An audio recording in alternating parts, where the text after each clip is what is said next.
FAQs about Arctostaphylos John Dourley. I've been growing various Arctostaphylos species for years, but Arctostaphylos John Dourley has quickly become one of my favorites. It's a versatile and attractive plant that serves multiple purposes in the garden. Below are some of the most frequently asked questions about this stunning manzanita, along with my personal insights. See more 78 species in genus Arctostaphylos at monsteraholic.com. What is Arctostaphylos John Dourley? Arctostaphylos John Dourley is a low-growing, evergreen shrub known for its dense foliage and colorful appeal. This manzanita variety is a hybrid, typically reaching about 2 to 3 feet in height and spreading up to 5 to 6 feet wide. Its leaves start off with a bronze color that matures into a soft gray-green, creating a beautiful contrast against the reddish-brown bark. In the spring, it produces clusters of small, pinkish-white bell-shaped flowers, which are followed by red berries in the summer. How to care for Arctostaphylos John Dourley. Caring for Arctostaphylos John Dourley is relatively easy, especially if you're aiming for a low-maintenance garden. Here's what I've found works best. Soil. This plant thrives in well-drained soil. Sandy or rocky soils are ideal, as they mimic the plant's native environment. I avoid planting it in heavy clay soils unless they're amended with organic matter to improve drainage. Watering.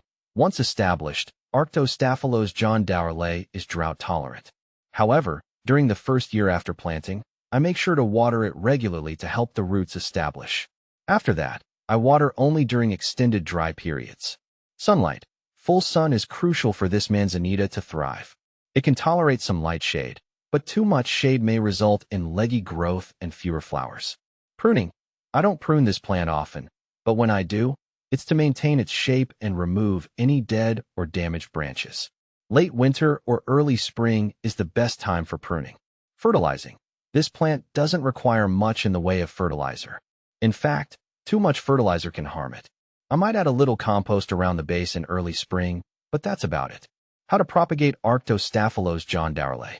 Propagating Arctostaphylos John Dourley can be done by seed or cuttings, though I've had more success with cuttings. By cuttings, I take semi-hardwood cuttings in late summer. These are stems that are neither too green nor fully woody. I use a rooting hormone to encourage root development, then plant the cuttings in a well-draining mix of sand and perlite. It's important to keep the soil moist but not waterlogged, and I cover the cuttings with a plastic bag to maintain humidity. After a few months, the cuttings should start to root. By seed. Growing from seed is more challenging and requires patience. The seeds need to go through a process called scarification, which involves weakening the seed coat. In nature, this is done by passing through a bird's digestive system. At home, I mimic this by lightly sanding the seeds and soaking them in hot water for 24 hours before planting. Even with this method, germination can take several months. What to plant with Arctostaphylos John Dourley. When it comes to companion plants, I look for those that share similar growing conditions, drought-tolerant, and prefer full sun. Ceanothus, also known as California lilac. Ceanothus pairs well with Arctostaphylos John Dourley. Both have similar water and soil requirements, and the blue flowers of Ceanothus contrast beautifully with the manzanita's foliage. Salvia. Salvias add a splash of color and attract pollinators like bees and hummingbirds. They thrive in the same dry, sunny conditions as Arctostaphylos. Lavender. Another great companion.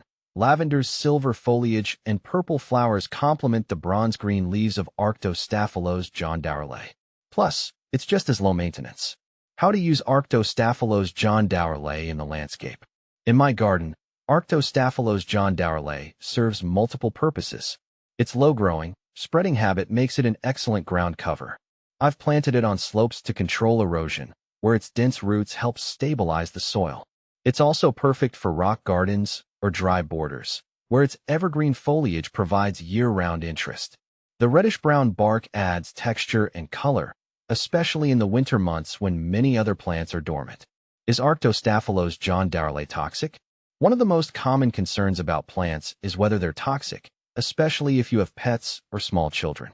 From my research and experience, Arctostaphylos John Dourley is not toxic.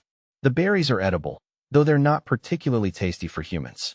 Birds, however, love them and will often flock to the plant when the berries are ripe. Final thoughts. Arctostaphylos John Dourley is a standout in any garden. It's tough, beautiful, and versatile, fitting well into a variety of landscape designs.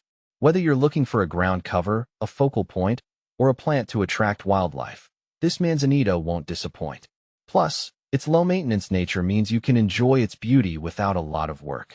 If you're considering adding Arctostaphylos John Dourley to your garden, I say go for it. You won't regret it.